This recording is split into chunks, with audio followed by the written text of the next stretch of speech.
tempat lebih penting? Itu adalah kerinduan yang sangat manusiawi.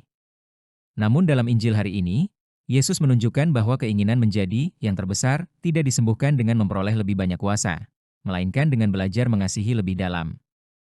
Di hadapan Yesus, ukuran kebesaran berubah selamanya.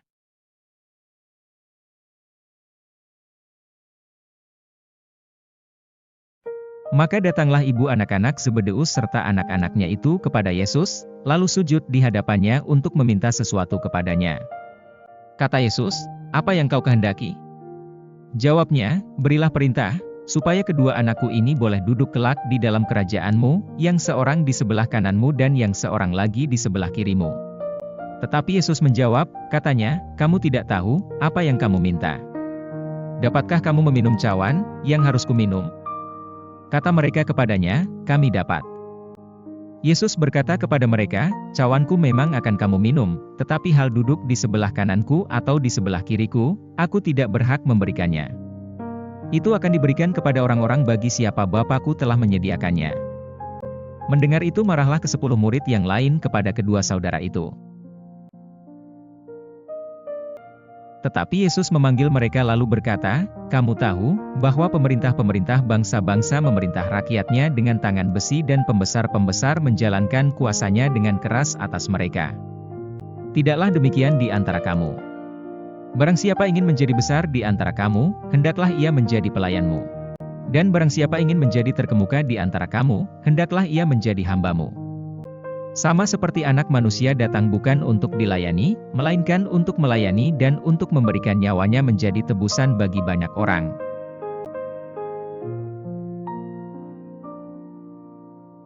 Bukan tentang dua saudara. Ini tentang kita semua. Sekilas, kisah ini tampak seperti cerita tentang ambisi Yakobus dan Yohanes. Namun jika kita membaca lebih dalam, kita akan menyadari bahwa Injil ini sebenarnya adalah cermin hati setiap manusia. Bukankah kita pun sering berdoa seperti ibu kedua murid itu? "Tuhan, berkatilah pekerjaanku. Tuhan, berikan aku keberhasilan. Tuhan, bukalah jalan bagiku."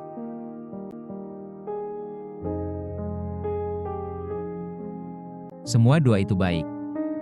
Namun seringkali, tanpa kita sadari, kita lebih menginginkan mahkota daripada cawan. Kita ingin kemuliaan, tetapi menghindari pengorbanan. Kita ingin kemenangan, tetapi takut pada proses yang membentuk hati. Kita ingin kebangkitan, tetapi enggan memikul salib. Yesus tidak memarahi permintaan ibu Yakobus dan Yohanes.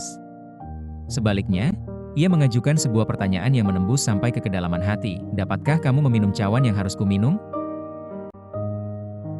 Pertanyaan itu bukan sekadar tentang kemampuan menanggung penderitaan. Itu adalah undangan untuk mengambil bagian dalam hidup Yesus sendiri. Dalam kitab suci, cawan melambangkan bagian hidup yang diterima dari Allah. Bagi Yesus, cawan itu adalah jalan kasih yang total, ketaatan kepada Bapa sampai wafat di salib. Dengan kata lain, Yesus sedang berkata, "Apakah engkau menginginkan hidupku atau hanya menginginkan berkat-Ku?" Disinilah letak inti Injil. Mengikuti Kristus bukan terutama berarti menerima lebih banyak darinya, tetapi semakin menyerupainya. Semakin kita berjalan bersama Yesus, semakin kita belajar bahwa kasih selalu meminta sesuatu: waktu, kesabaran, pengampunan, pengorbanan, dan keberanian untuk tetap setia. Namun anehnya, justru disitulah sukacita sejati lahir. Karena pelayanan yang dilakukan demi kasih tidak mengurangi hidup kita, ia memperluas hati kita. Yesus membalikkan cara dunia mengukur kebesaran dunia, mengajarkan, "Jadilah yang paling terkenal, jadilah yang paling berpengaruh, jadilah nomor satu." Tetapi Yesus berkata, "Barang siapa ingin menjadi besar di antara kamu, hendaklah ia menjadi pelayanmu." Ini bukan sekadar ajakan untuk bersikap rendah hati, ini adalah cara hidup Yesus sendiri. Ia adalah guru yang membasuh kaki murid-muridnya. Ia adalah raja yang memakai mahkota duri. Ia adalah Mesias yang bertahta di atas kayu salib. Disitulah paradoks Injil, yang Maha Kuasa memilih menjadi pelayan, yang kudus mendekati orang berdosa, yang kaya menjadi miskin demi memperkaya kita dengan kasih karunia. Semua ini mencapai puncaknya dalam satu kalimat, Anak Manusia datang bukan untuk dilayani, melainkan untuk melayani dan memberikan nyawanya menjadi tebusan bagi banyak orang. Itulah jantung Injil. Yesus tidak hanya mengajar tentang kasih, Yesus adalah kasih yang berjalan di antara manusia.